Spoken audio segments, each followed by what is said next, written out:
नमस्कार दोस्तों, मैं हूं मनोज, आपका दोस्त, आपका होस्ट, आपका मोटिवेशनल स्पीकर गाइस। तो गाइस, आज के हमारे इस वीडियो का टॉपिक है डैश डैश को पीटता, डैश डैश को पीटता, हाय रे डैश डैश कैसी तेरी कहानी। यस, क्या मुझे कुछ कहा? अच्छा, ये गोगल मैंने क्यों पहना है? ये गोगल पहन के मैं वीडियो क्यों बना रहा हूँ? ऐसा आपके मन में सवाल आ रहा है। अगर मैं ये गोगल उतार देता हूँ तो आपको पता नहीं चल जाएगा कि मैं आपकी तरफ देख रहा हूँ और फिर भी कुछ कर नहीं रहा हूँ।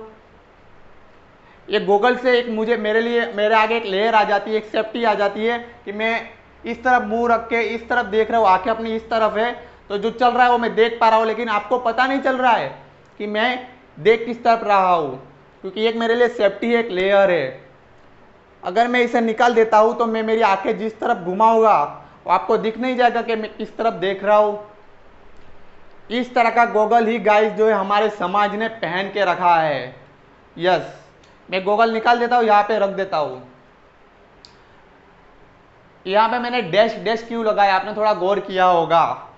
गाइस, आज हम बात कर रहे हैं हमारे समाज की, हमारे देश की, हमारे भारत देश की, कि हमारा देश एक समय में कैसा था और आज कैसा है। तो डैश का मैं मीनिंग आपको बता देता हूँ, यहाँ पे लिख के ही बता देता हूँ कि डैश यानी कि माँ,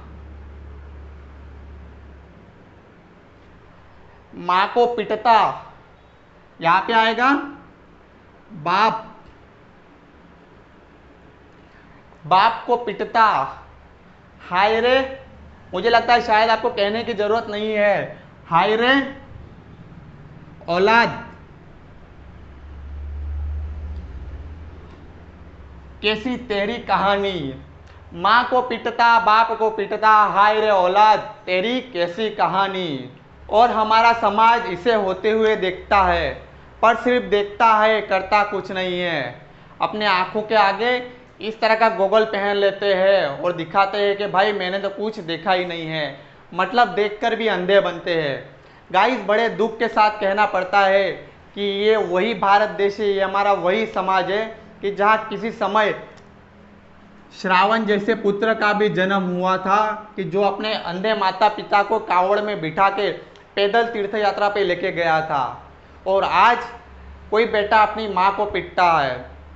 गाइस, बड़े दुख के साथ कहना पड़ता है कि यह वही समाज है कि जहाँ किसी समय भगवान श्री राम जैसे पुत्र ने भी जन्म लिया था, जो कि अपने पिताजी के एक वचन के लिए 14 वर्षों का वनवास तक स्वीकार कर लेते हैं। और आज के हमारे भारत देश के समाज में एक बेटा अपने पिता को पिटता है। और गाइस, बड़े ही दुख के साथ कहना पड़ता है कि एक समय ऐसा भी था कि इस देश में पुंडलिक जैसे भक्त ने भी जन्म लिया था, जो कि अपने माता पिता की सेवा कर रहा था, और विट्ठल और रुक्माई उन्हें दर्शन देने आते हैं तब उनकी तरफ ईंट फेंकता है और भगवान को कहता है, विट्ठल और रुक्माई को, कि आप उस पर खड़े रहिए और इंतजार कीजिए, अभी मैं अपने माता पिता की सेवा कर रहा हूँ। और आज के समाज में एक बेटा अपने माता पिता को घर से बाहर निकाल लेता है। गाइस, बड़ा ही दुख होता है ये सुनकर कि किसी समय हमारा देश कहाँ था और आज का हमारा देश कहाँ है। और ये सब जब होता है, क्योंकि चोरी करने वाला तो गुनहगार होता ही है, पर चोरी करते हुए चुपचाप देखने वाला भी गुनहगार होता है।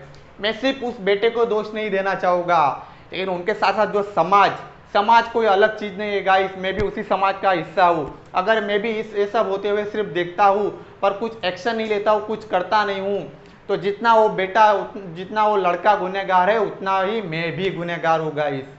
तो दोस्तों, अगर हमारे अगल बगल में, आस पड़ोस में अगर ऐसा कोई नेगेटिव कृत्य हो रहा है तो हमें कुछ करना चाहिए हमारे समाज के लिए। अगर हम एक बेटे पे एक्शन लेते हैं तो दूसरा बेटा डेफिनेटली सोचेगा कि नहीं, समाज बदल रहा है। अगर उसे समाज ने ऐसा करने से रोका तो डेफिनेटली मुझे भी रोकेगा, तो दूसरा बेटा भी ऐसा कृत्य करने से पहले 10 बार सोचेगा और तीसरा तो 100 बार सोचेगा। तो गाइस, अगर आपके आस पड़ोस में भी ऐसा कोई नेगेटिव कृत्य हो रहा है तो उसे रोकने की कोशिश करिए। सिर्फ आंखें फाड़ फाड़ कर देखिए मत, क्योंकि किसी समय आज उसके घर में हो रहा है, किसी समय हमारे घर में भी हो सकता है। तो गाइस, ऐसे कृत्यों को होते हुए रोकिए। यस, तो दोस्तों, उम्मीद करता हूँ कि आपको आज के इस वीडियो से थोड़ी बहुत जानकारी मिली होगी कि हमारे समाज में कोई छोटा मोटा बदलाव किया जा सकता है गाइस। दोस्तों अगर आपको ये वीडियो, ये विचार अच्छा लगा होगा तो प्लीज़ लाइक और सब्सक्राइब जरूर कर दीजिए और अपने दोस्तों के साथ शेयर करना मत भूलिएगा। तो मिलते हैं गाइस अगले वीडियो में अगले टॉपिक के साथ, तब तक के लिए जय हिंद।